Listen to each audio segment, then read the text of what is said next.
جب لوگوں کے اعمال بگڑتے ہیں تو اللہ تعالیٰ حالات کو بھی برباد کرتا ہے اور آخرت کو بھی برباد کرتا ہے۔ مال نے نہ کسی کو اللہ کی بارگاہ میں پہلے عزت دلائی، نہ آج عزت دلا سکتا ہے۔ دنیا کے اقتدار نے نہ پہلے کسی کو کامیاب کیا، نہ آج کسی کو کامیاب کر سکتا ہے۔ یہ میرے بھائیوں آج کا دھوکہ ہے کہ ہم اپنی منشاہی پہ چل رہے ہیں اور ہمیں اللہ کے دستور کا پتہ نہیں ہے کہ اللہ تعالیٰ کن چیزوں سے راضی ہے، کن چیزوں سے ناراض ہے، کس پر اس کی پکڑ آتی ہے، کس پر وہ معاف کرتا ہے۔ اس لیے یہ ساری دنیا کے انسان انتہائی خطرے میں چل رہے ہیں کہ یہ وہ سارے اعمال جن پر اللہ تعالیٰ ناراض ہوتا ہے وہ پورے فیصل آباد میں ہیں، ہر محلے میں ہیں، ہر بازار میں ہیں، پورے پاکستان میں ہیں، پوری دنیا میں ہیں، پورے بر اعظم میں پھیلی ہوئی انسانیت آج للکار رہی ہے اللہ کو۔ کبیرہ گناہوں کے ساتھ زمین کو بھر دیا ہے۔ ظہر الفساد فی البر والبحر بما کسبت ایدی الناس، اور اللہ اپنی سنت قرآن کے ذریعے سے بتاتا ہے کہ جب تم جیسی قوموں نے جب تمہارے جیسے اعمال اختیار کیے تو یہ سنو، ایک قوم تم سے پہلے آئی نوح علیہ السلام کی، جنہوں نے زمین کو کفر سے بھر دیا، الٹا میرے نبی سے کہنے لگے فاتنا بما تعدنا ان کنت من الصادقین، وہ عذاب لاؤ جس سے تم ہمیں ڈراتے تھے، اور وہ عذاب لاؤ جس کا تم نے وعدہ کیا ہوا ہے۔ پھر ہمارا وہ دن آیا، ففتحنا ابواب السماء بماء منہمر وفجرنا الارض عیونا فالتقى الماء على امر قد قدر، آسمان کے دروازے کھولے، زمین کو چشمے بنا دیا۔ یہ نہیں کہا کہ زمین سے پانی نکل کر، فجرنا الارض عیونا، ہم نے پوری زمین کو چشمے بنا دیا، روئیں سے پانی ابلنے لگا، اور آسمان سے پانی گرا، زمین سے پانی نکلا، اور ساری کائنات میں وہ پانی پھیلا۔ ایک تفسیر میں نے پڑھا کہ اللہ تعالیٰ کہ اگر اللہ تعالیٰ اس دن کسی پہ رحم کرتا تو ایک عورت پہ رحم کرتا جو بچے کو لے کے بھاگ رہی تھی کہ کوئی جائے پناہ ملے اور میں بچ جاؤں، اور وہ بھاگتے بھاگتے ایک اونچے پہاڑ پہ چڑھی، جس سے اونچا پہاڑ کوئی نہیں تھا، پیچھے سے پانی آیا، اس نے پہاڑ کو جو ڈبویا، پھر اس کے پاؤں پر چڑھا، پھر اس کے سینے پر آیا، جس نے بچے کو اوپر کر لیا، پھر اس کی گردن تک آیا تو اس نے بچے کو یوں اپنے سر سے اوپر کر لیا کہ شاید بچہ بچ جائے، بر پانی کی موج نے نہ بچے چھوڑے نہ بڑے چھوڑے، سب کو برابر کر دیا، یہاں تک کہ ان کے اپنے بیٹے کو اللہ تعالیٰ نے سامنے وحال بینہم الموج فکان من المغرقین، سامنے ہلاک کیا۔ 3 آدمی غار میں چھپ گئے اور اوپر پتھر رکھ لیا کہ یہاں تو پانی نہیں آئے گا، چاروں طرف جو پانی کا تماشا دیکھا، پر اندر بیٹھ گئے۔ تھوڑی دیر میں تینوں کو تیز پیشاب آیا اور بے قرار ہو کر پیشاب کرنے بیٹھے، اللہ نے پیشاب کو جاری کر دیا، اور وہ پیشاب کرتے کرتے کرتے اپنے ہی پیشاب میں غرق ہو کے مر گئے۔ جو کام قوم نوح کرتی تھی وہ کام آج ہو رہے ہیں، ساری دنیا میں ہو رہے ہیں۔ قوم عاد آئی، بڑی طاقتور، یہاں تک کہ للکارنے لگے من اشد منا قوہ، کوئی ہے ہم سے بڑا طاقتور تو لاؤ نا، ہمیں کس سے ڈراتے ہو؟ ان نقول الا اعتراک بعض آلہتنا بسوء، ہمارے خداؤں نے تیری عقل خراب کر دی ہے، ہم سے تو بڑا کوئی طاقتور نہیں ہے۔ تو اللہ تعالیٰ نے فرمایا اولم یرو ان الذی خلقہم هو اشد منہم قوہ، اے ہود انہیں بتاؤ جس نے تمہیں پیدا کیا ہے وہ تم سے زیادہ طاقتور ہے۔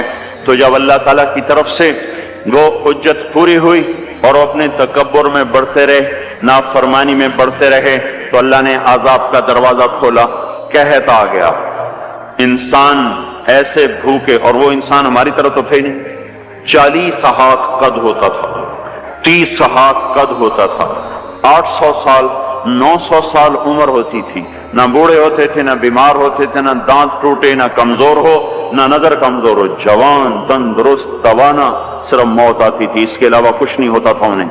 اب ان کے بھوک بھی زیادہ، وہ اپنی ضرورتوں کا غلہ بھی کھا گئے، پھر جہاں حلال بھی کھا گئے، پھر کتے بھی کھا گئے، بلے بھی کھا گئے، چوہے بھی کھا گئے، جو چیز ہاتھ میں آئی سانپ بھی کھا گئے، ہر چیز کھا گئے، پر نہ بارش کا قطرہ گرا، نہ زمین کا دانہ پھوٹا، یہاں کے درخت توڑ توڑ کے ان کے پتے چبا گئے، قحط دور نہ ہوا۔ تو پھر انہیں ایک وفد بھیجا، بیت اللہ بھیجا کہ ہمیں بارش دو. وہ جب مصیبت آتی تو اوپر والے کو پکارتے تھے، جب وہ کام کر دیتا تھا پھر سرکش ہو جاتے تھے، پھر انہیں پتھروں کو پوچھتے تھے. تو اللہ تعالیٰ نے 3 بادل سامنے کیے. آواز آئی ان میں سے ایک کا انتخاب کرو، ایک سفید، ایک سرخ، ایک کالا. تو آپس میں کہنے لگے سفید تو خالی ہوتا ہے، سرخ میں ہوا ہوتی ہے، کالے میں پانی ہوتا ہے. ان کا یہ پانی، یہ کالا چاہیے، یہ کالا چاہیے. تو آواز آئی پہنچے گا. یہ واپس پہنچے، ان کا بارش ہوگی. تو پھر جب ساری قوم اکٹھی ہوئی تو اللہ نے وہ بادل بھیجا. فلما رأوه عارضا مستقبل اودیتہم، وہ بادل آیا کالا، کہنے لگے ھذا عارض ممطرنا، وہ دیکھو آئی بارش. تو اللہ تعالیٰ نے کہا بل هو ما استعجلتم بہ، یہ بارش نہیں، یہ وہ عذاب ہے جو تم ہود سے کہتے تھے. کون ہے ہم سے بڑا جو ہمیں کچھ کر لے؟ اب تیار ہو جاؤ. ریح فیہا عذاب علیم تدمر کل شیء بامر ربها. اب دیکھو کیسے تمہارا رب تمہیں اڑاتا ہے. ان کے گھروں کو ہوا نے اڑا دیا، ان کو ہوا نے اڑا دیا. 60 ہاتھ اونچے قد کے لوگ اور تنکے کی طرح ہوا میں اڑ رہے تھے، اور ان کے سروں کو آپس میں ہوا ٹکرا رہی تھی. وہ گھومتے تھے سر ٹکراتے تھے، گھومتے تھے سر ٹکراتے تھے. بعض لوگ بھاگ کے غاروں میں چھپ گئے تو ہوا کا بگولا ایسے زوردار طریقے کے ساتھ غار کے اندر جاتا اور پھر ایک دھماکے کے ساتھ ان کو باہر نکالتا، پھر ان کو ہوا میں اچھال دیتا گیند کی طرح. پھر ان کے سر آپس میں ٹکراتے ٹکراتے ٹکراتے ان کی کھوپڑیاں پھٹ گئیں اور ان کے بھیجے ان کے چہروں پہ نکل آئے. اور پھر اللہ نے الٹا کے ان کو زمین پر مارا، سر الگ ہو گیا، دھڑ الگ ہو گیا. پھر اللہ نے للکار کے پوچھا فَهَلْ تَرَى لَهُم مِّن بَاقِيَةٍ، کوئی ہے باقی تو دکھاؤ کہ اس کا بھی صفایا کر دوں. کوئی نظر نہ آیا، سب کو اللہ نے مٹایا. جو کام قوم عاد کرتی تھی وہ کام آج فیصلہ آباد میں ہو رہے ہیں. پھر اللہ پھر قوم سمود آئی. انہوں نے سنا تھا کہ عاد کو ہوا نے اڑایا تھا تو انہوں نے پہاڑ کے اندر گھر بنائے کہ اندر ہمیں کون کچھ کہے گا، اندر تو ہوا جا ہی نہیں سکتی، جائے گی بھی صحیح تو کہاں تک اندر جائے گی. نافرمانی نہیں چھوڑی، الٹے کام کو چل پڑے.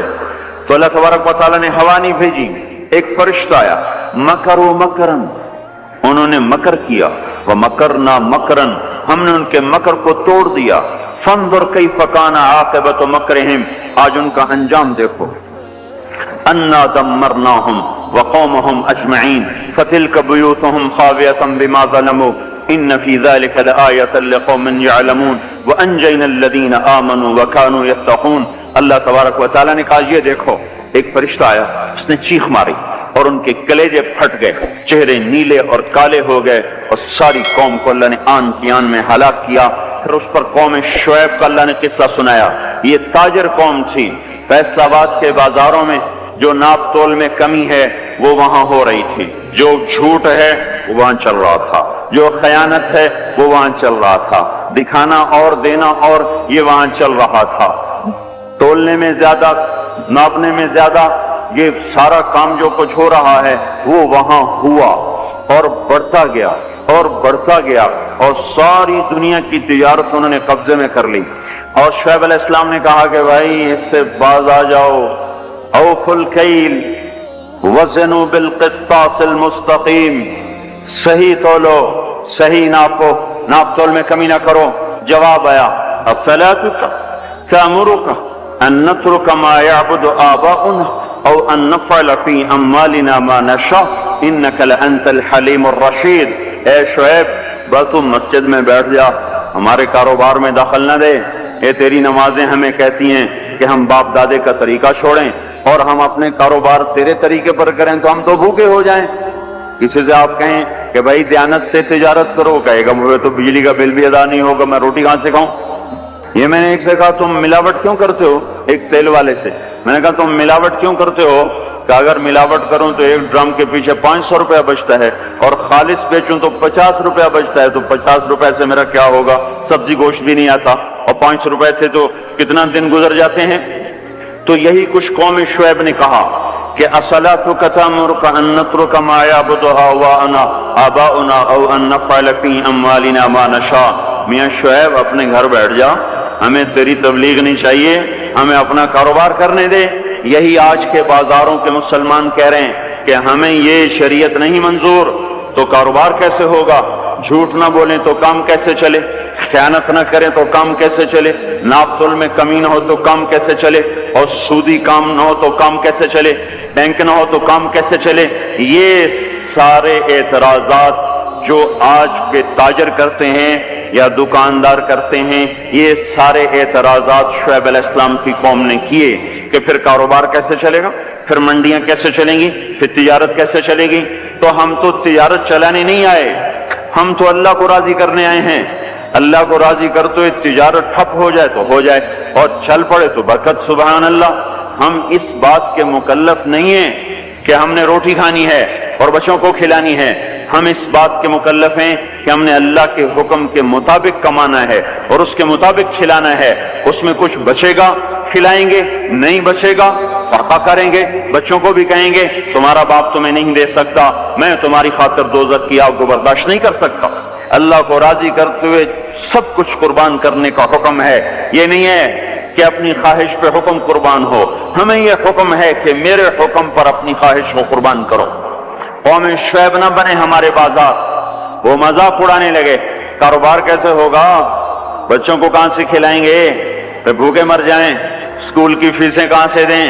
اس زمانے کے تو اسکول نہیں تھے نا، یہ آج کی بات کر رہا ہوں۔ پھر اسکول کی فیسیں کہاں سے دیں، پھر یہ بجلی کے بل کہاں سے دیں؟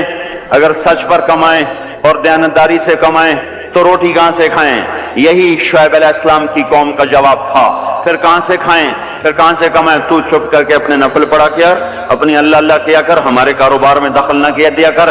جیسے ہم نے آج اسلام کو کہا ہوا ہے، مسجد میں آئیں گے تجھے سلام کریں گے، نماز پڑھیں گے، جمعہ پڑھیں گے، پر تو ہمارے بازار میں نہ آنا، کہیں تو ہمیں جھوٹ سے روک دے، بددیانتی سے روک دے، سود سے روک دے، خیانت سے روک دے، تو ہماری تو تجارت ہی ٹھپ ہو جائے گی۔ تو اللہ تبارک و تعالیٰ نے اس قوم پہ 3 عذاب مارے۔ یہ پہلی کافر قومیں تھیں، ان پہ ایک ایک عذاب آیا۔ یہ کافر کے ساتھ بددیانت تھے، لوگوں کا حق بھی لوٹتے تھے، تو اللہ نے ان پہ 3 عذاب مارے۔ اخذتهم الرجفة زلزلہ، اخذ الذین ظلموا الصیحة چیخ، اخذهم عذاب یوم الذلہ بارش۔ کس چیز کی؟ انگاروں کی بارش۔ ہماری جماعت شعیب علیہ السلام کے قوم کے علاقے میں گئی ہے، وہ اتنا ٹھنڈا علاقہ ہے کہ جب ہم وہاں سے گزرے تو اتنی برف پڑی ہوئی تھی، اتنی یعنی تقریباً 3 فٹ برف پڑی ہوئی تھی، ایسا ٹھنڈا علاقہ۔ اللہ نے ایک گرم ہوا بھیجی، وہ جھلس گئے، تڑپ گئے، آبلے پڑ گئے۔ تو اس کے بعد ایک قدم ہوا ٹھنڈی ہوئی تو سارے بھاگ کے باہر آئے کہ شکر ہے ٹھنڈی ہوا آئی، اوپر سے بادل آیا کہ شکر ہے بادل آیا۔ اس کا ذاتی زمین میں زلزلہ آنا شروع ہوا اور اس کے اوپر فرشتے کی چیخ آئی، اور اوپر وہ بادل کالا ایک دم سرخ ہو گیا، پھر اس میں سے ایک دم بڑے بڑے انگارے برسے اور ساری شعیب علیہ السلام کی قوم کو اور مدین کی منڈی کو اللہ نے جلا کے راکھ کر دیا۔ اگر یہ بازاروں والے توبہ نہیں کریں گے تو مجھے ڈر ہے کہ کہیں ان منڈیوں پر بھی وہ انگارے نہ برس جائیں جو مدین کی قوم پہ برسے تھے۔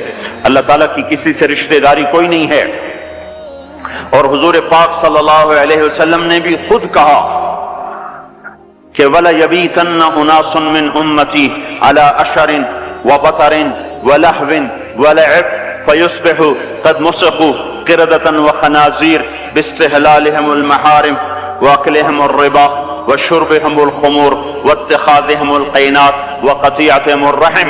ایک زمانہ آئے گا میری امت بڑی عیاش ہو جائے گی، بدمعاش ہو جائے گی، ناچ گانے کی رسیا ہو جائے گی، گانے بجانا ان کی گھٹی میں پڑ جائے گا، اور اس حال میں ایک رات ایسی آئے گی کہ رات کو انسان سوئیں گے، صبح اٹھیں گے تو بندر اور خنزیر ہوں گے، اور یہ اس وجہ سے ہوگا کہ انہوں نے حرام کو حلال کر دیا ہوگا، باستحلالہم المحارم،